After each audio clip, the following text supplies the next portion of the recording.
Emmanuel Kobi omono no awie personal agreement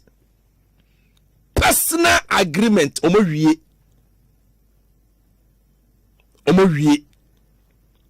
yes omono Emmanuel Kobi awie personal agreement omo wie akasa samates ene bofo akwa ebe kasikasam in fact omu guso e kasikasam ai mema Osei omu bargain mema Osei we sida bi na so we yakodi bisi 1 e be se nya kakra ne de pagya ye ho mo fa kakra nka ho ti eno a na mo ka ho asem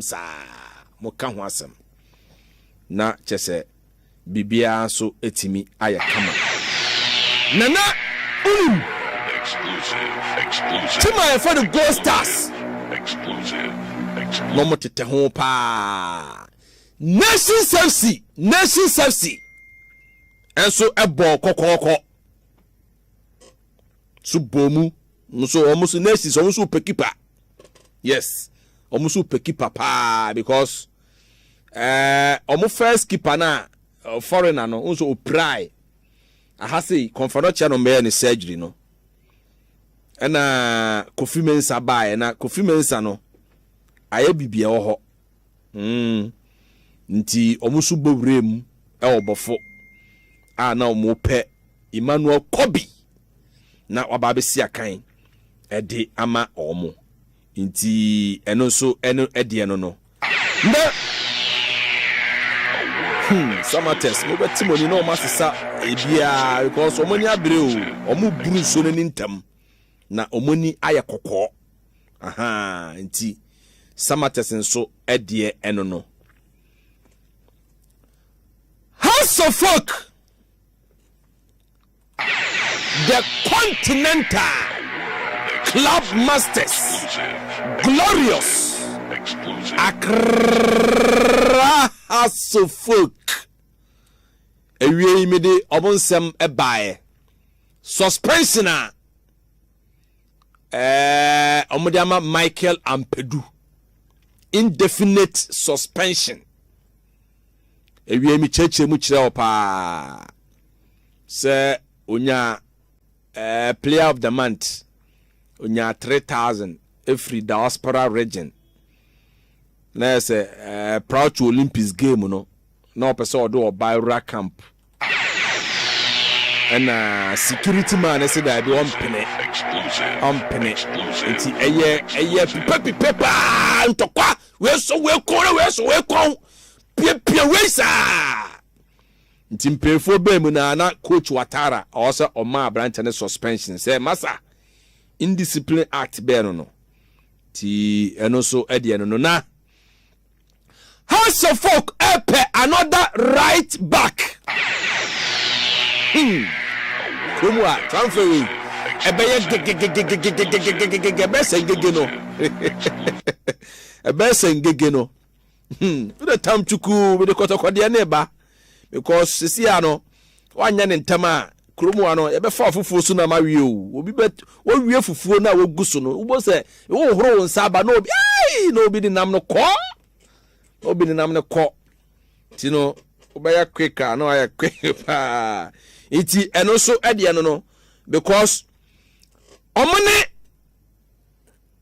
Accra Lions. Yes. Accra Lions. Omo right back no. Accra Lions right back. Koma koso pa nyasem ketwa. Koma koso. Omo so mu probia. Obama branch the tough time pa. Obama branch no match.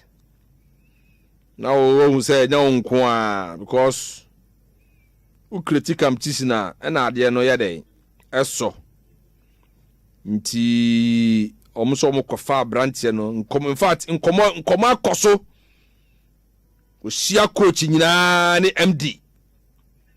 Ama nkoma akoso ni ade a koma kokoso a nti eno so ade no ai ti House of Folk are making enquiries about Abranti Afeno Elisha Owusu.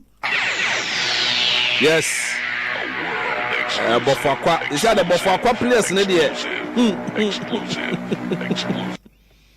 Yeah, shim. Yeah, shim. Nyasam ketwa kra. Remember Adumako Boateng. Yes. Remember Adumako Boateng. Accra Lions 2 no. Ono na House of Folk. Yeah, so bad. Yes. Ababa I'm predict competition because mo say wo no ya ma free a na the dom asoso. Nti eno so ade no. Eni bra papa. Na Elisha Usu. Edina Elijah na Elisha. Elijah, yes. Elijah Usu. Bofakwa, oh Sakura man no. House of Folk are making enquiries. Ewa Abranti no ho. Se ke oho da wana. Na o se Salifu Ibrahim no obere. Ne contract na wi okọ. So aha nti Elisha Usu de no. House of Folk abo apini ebusa se kwan da ho ana ekwan da ho Elijah, yes, Elijah there yes Elijah there. Oh good exclusive Elijah there, yes. Bofakwa House of Folk are making enquiries. Sabranti no so no onumbo no bo okutabo na ne jedene pa as a politics intina Bofakwa no mutim na aye bibi e ho no Elijah there, yes. House of Folk are making enquiries e wono ho ebusebuse ma na aja be yire okurum ha be yire okurum ha Kotoko money House of Folk mu hia keepers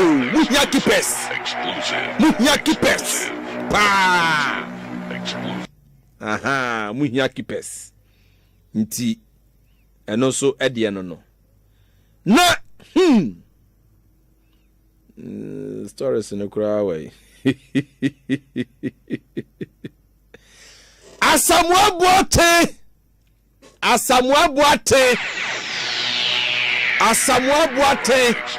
ai osina kan ewo Nations FC yababo league ena Asamoah extended 2 years the tretre ne contract nim ti yesia no Asamoah 2 years duration ewo ne contract nim wo Nations FC na House of Folk